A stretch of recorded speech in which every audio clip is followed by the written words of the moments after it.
Assalamualaikum warahmatullahi wabarakatuh. Kami dari kelompok 4, Pendidikan Kewarganegaraan Akuntansi D, akan mempresentasikan bab 4 mengenai negara dan isu masalahnya. Perkenalkan, nama saya Della Padilla, NPM 2034034016. Perkenalkan, nama saya Dede Hilma Fauzan, NPM 2034030017. Perkenalkan, nama saya Deva Saudara Maria, NPM 2034030039. Nama saya Mila Nur Fazriah Melinda, NPM 20340111. Perkenalkan, saya Wambes Nurma Zaina, NPM 20340339.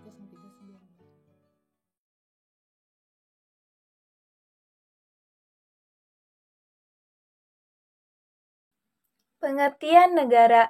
Negara dalam bahasa Inggris dikenal dengan stat. Negara bermula dari bahasa Latin, yaitu status atau statum, yang berarti suatu keadaan atau segala sesuatu yang bersifat tegak, tetap, dan sesuai pada penempatannya. Pengertian negara menurut beberapa ahli. 1. Menurut Max Weber, negara adalah suatu bentuk kesatuan masyarakat di suatu wilayah yang memiliki hak monopoli dalam menggunakan kekerasan fisik secara sah. Kedua, menurut Miriam Budiarjo, negara adalah suatu wilayah teritorial di bawah kekuasaan sah monopolitis yang dimiliki pejabat untuk memerintah rakyat dan menuntut para warga negaranya untuk taat dan patuh pada peraturan perundang-undangan. Nah, kemudian selanjutnya yaitu mengenai teori-teori terbentuknya negara. Nah, dalam sebuah negara itu dapat terbentuk dan berdiri teguh karena beberapa hal-hal yang mendasarinya. Nah, hal tersebut dapat kita ketahui dengan cara mempelajari teori terbentuknya negara. Nah, apa saja sih teori terbentuknya negara? Yang pertama adalah teori perjanjian masyarakat, di mana teori perjanjian masyarakat ini sering juga disebut sebagai teori kontrak sosial, yang artinya suatu negara ini terbentuk karena adanya perjanjian antar masyarakatnya yang pada awalnya itu tidak mempunyai suatu organisasi pemerintahan. Selanjutnya yang kedua adalah teori ketuhanan. Nah, pada teori ketuhanan ini sering juga disebut sebagai teokrasi. Maksud dari teokrasi ini yaitu meyakini jika suatu negara itu terbentuk karena kehendak Tuhan.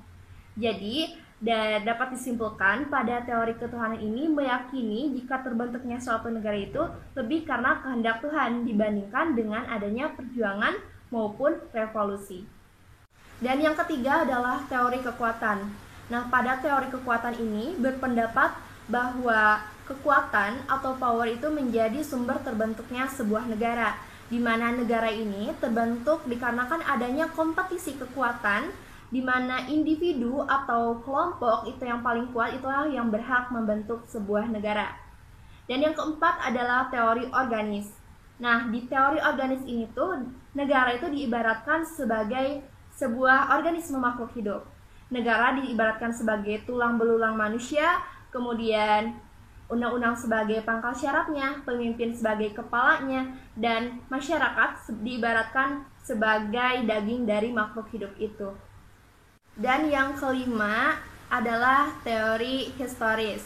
Nah, pada teori historis ini bahwa negara itu sebagai sebuah organisasi sosial yang tidak dibuat, akan tetapi tumbuh berdasarkan evolusi kehidupan manusia.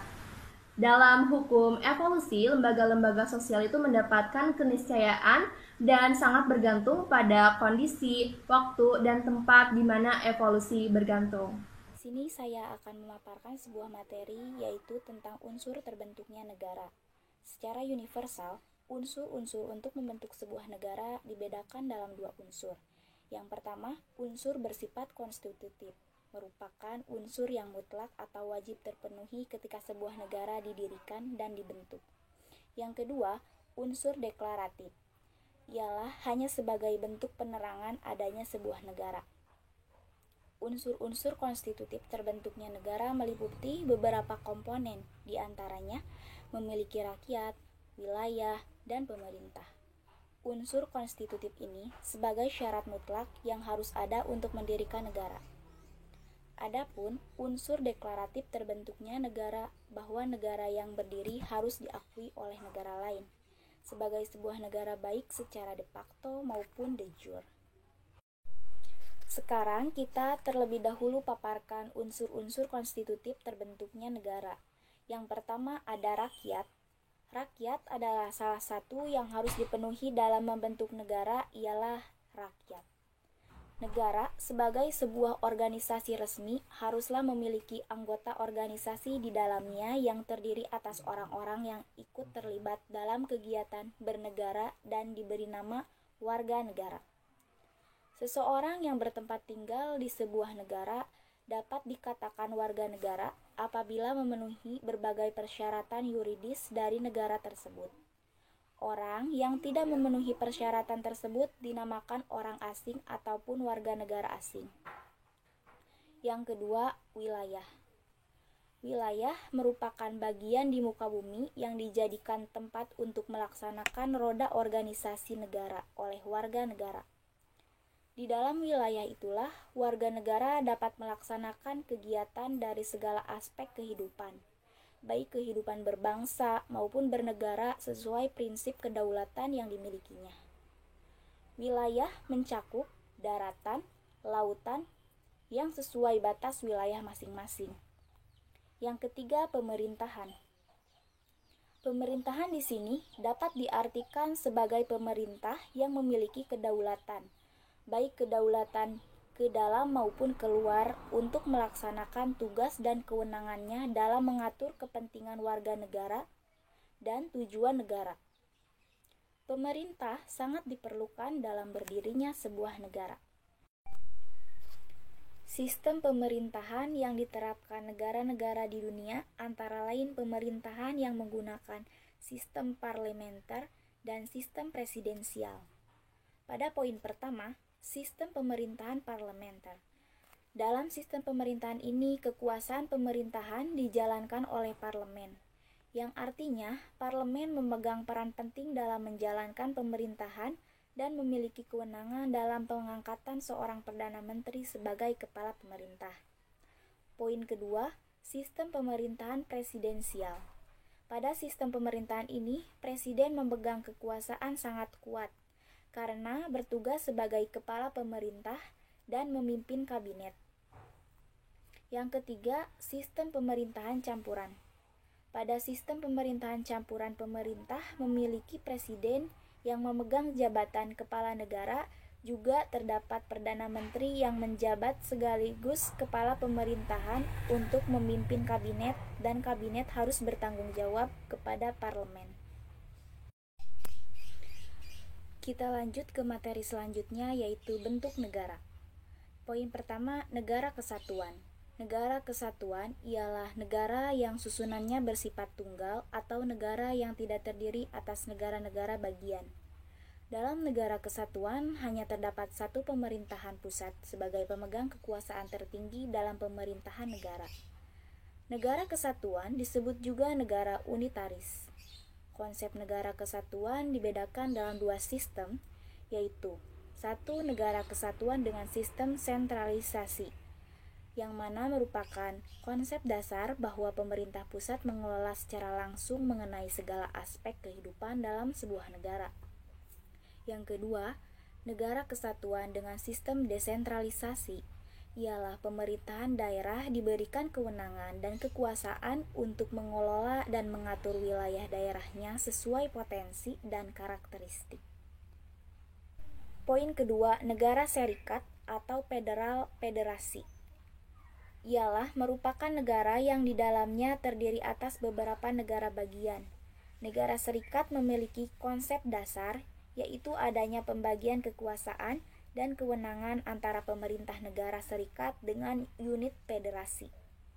Menurut C.F. Strong 2011, ada 3 konsep yang membedakan antara negara serikat, di antaranya 1.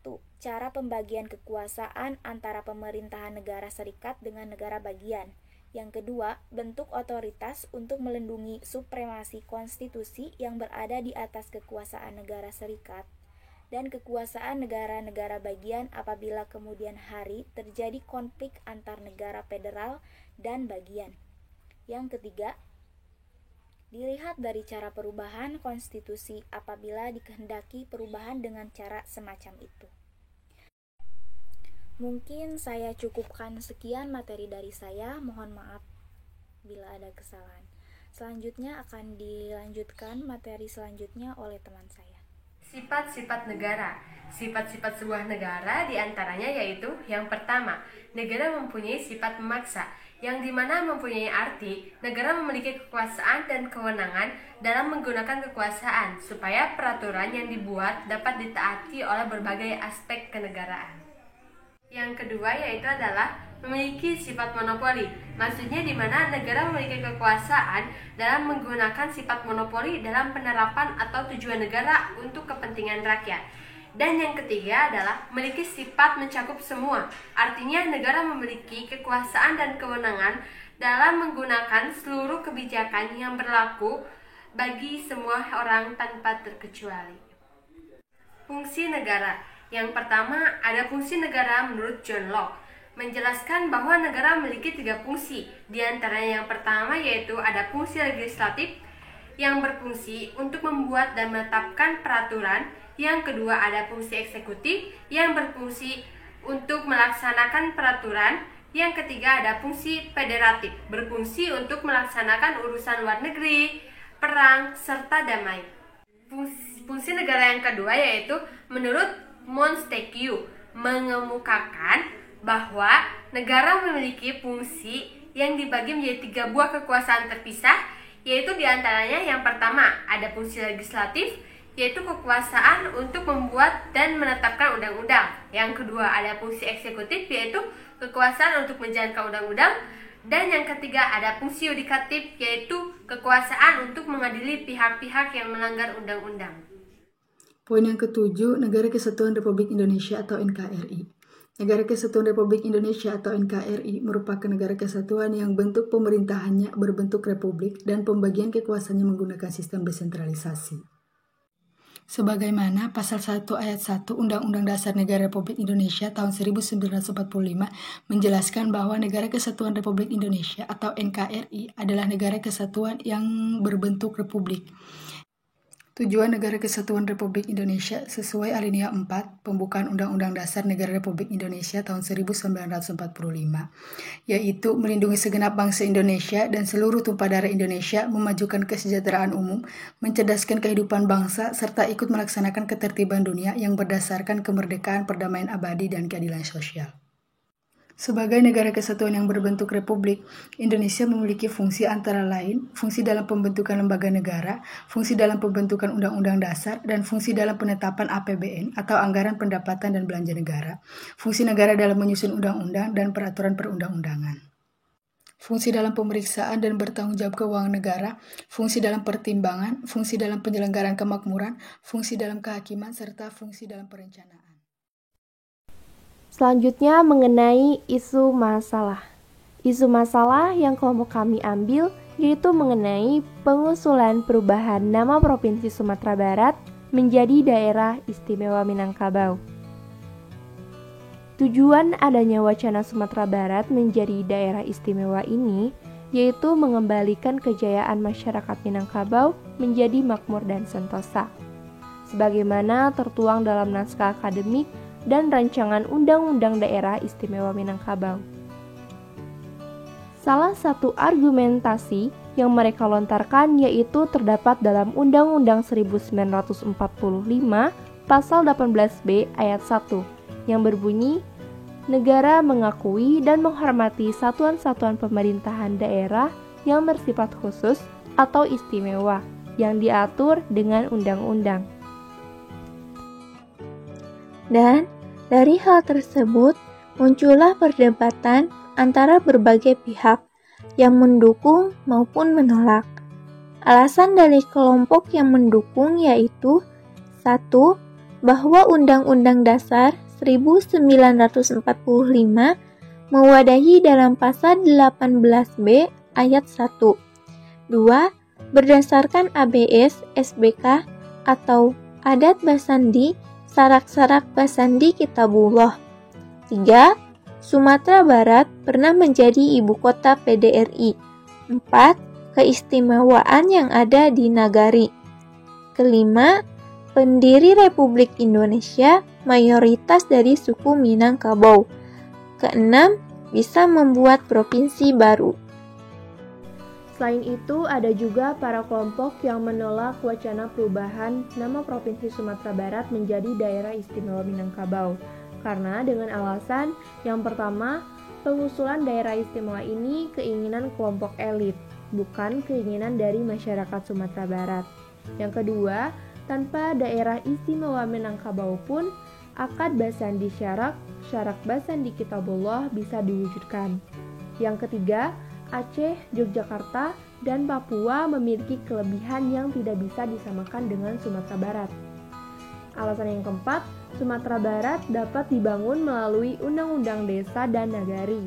Yang kelima, mereka hanya berpikir struktural dan hanya mau merubah dari atas. Dan alasan yang keenam, bukan menjadi prioritas Sumatera Barat saat ini, yang seharusnya bagaimana meningkatkan kualitas sumber daya manusianya. Yang ketujuh, mengkerdilkan peran mentawai. Dan alasan yang kedelapan, Minangkabau itu bersifat universal dan hanya mempersempit posisi Minangkabau. Selain itu, dari isu masalah ini ada juga kelompok yang abstain atau tidak mau berkomentar. Nah, alasan dari mereka yang pertama karena belum pernah dibahas di jajaran pemerintah dan DPRD. Dan yang kedua, karena wacana tersebut masih banyak keterbatasan. Nah, dan dari isu masalah yang sudah kelompok kami jelaskan, mengenai pengusulan perubahan nama Provinsi Sumatera Barat menjadi Daerah Istimewa Minangkabau ini, kelompok yang menolak mengenai usulan ini mengatakan bahwa hal ini merupakan gagasan berbahaya dan mengancam NKRI.